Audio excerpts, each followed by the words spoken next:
All right, everyone, welcome back. Ready for another deep dive. Let's do it. Today, we're going to be getting into all things mean platelet volume, MPV. Sounds pretty specific. It is, but you know me. I like getting into the weeds with this stuff. Always up for a challenge. Exactly.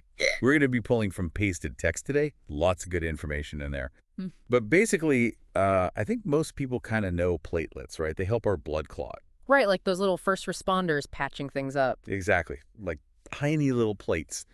But what's interesting is that the size of those platelets can actually tell us a lot about what's going on. And that's where MPV comes in. Yeah, it can reveal a lot more than you might think. It's not just about how many platelets you have, but how well they're functioning, how active they are. So to kick things off, maybe you could explain what MPV actually is and why it matters. Sure, so MPV stands for mean platelet volume.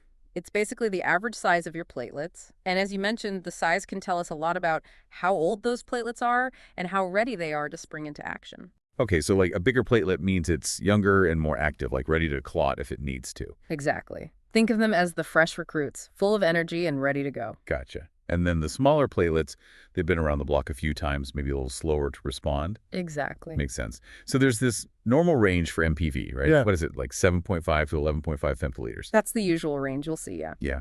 But it's important to remember that different labs might have slightly different ranges, so it's always best to check with your doctor to see what's considered normal for you. Right. Always good to get the specific context. So let's say someone's MPV is high. What could that be a sign of? Well, a high MPV can indicate a few things. It could mean your body is producing more platelets than usual. Okay. And that could be for a few reasons, like if you have a condition like ITP, immune thrombocytopenic purpura. ITP. Yeah. It's an autoimmune disorder where your immune system mistakenly attacks your own platelets. So your body ramps up platelet production to compensate. Wow. So it's like your body saying, hey, we're losing platelets, got to make more. Stat. Exactly. It's like sending out a whole army of fresh recruits to replace the ones that are under attack. That's a pretty good analogy. What are some other reasons for high MPV? It could also happen when your bone marrow is recovering. Like after chemotherapy, for example, the bone marrow kicks into overdrive to replenish those platelets. Oh. Or it could be a sign of certain disorders, like myeloproliferative disorders, where the bone marrow just goes a little haywire and produces way too many platelets. So it's not just about the quantity of platelets, it's about their activity too, right? Like you were saying earlier. Absolutely. If your platelets are extra sticky, that can also lead to a higher MTV, Sticky. meaning they're more prone to clumping together and forming clots. And this is often seen in people with cardiovascular diseases. So someone with high MPV might be at a higher risk for heart attack or stroke. It's a possibility, yes.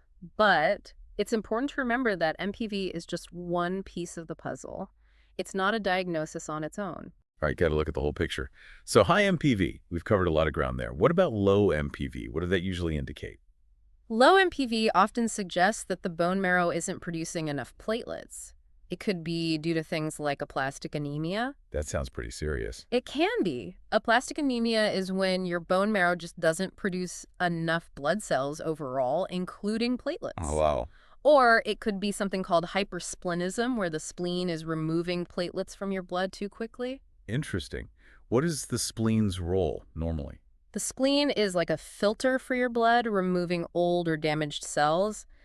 But in hypersplenism, it can get a little overzealous and start removing healthy platelets too. Okay, and so that can lead to a lower MPV because there are fewer of those larger, younger platelets circulating. Exactly. Man, it's amazing how much you can learn from just one little blood test. It's like a little window into what's happening with your bone marrow and your spleen. It really is. But I guess it's important to not jump to conclusions, right? Like, if someone sees an MPV value that's outside the normal range, they shouldn't freak out, right? Right. It's just a piece of information that your doctor can use to help make a diagnosis. So what are some ways that MPV is actually used in a clinical setting? Well, for one, it can help pinpoint the cause of low platelet counts, which is called thrombocytopenia. Thrombocytopenia. Yeah. If someone has a low platelet count, MPV can help determine if it's due to decreased production in the bone marrow or increased destruction by the spleen or something else entirely. Okay, interesting. So it's not just about the numbers, it's about figuring out why the numbers are what they are. Exactly. So we talked about low platelets, thrombocytopenia. What else? MPV is also used to assess cardiovascular risk. because, as we talked about, a higher MPV can mean those platelets are more prone to clotting. Right. And finally, MPV can be helpful in monitoring inflammatory conditions.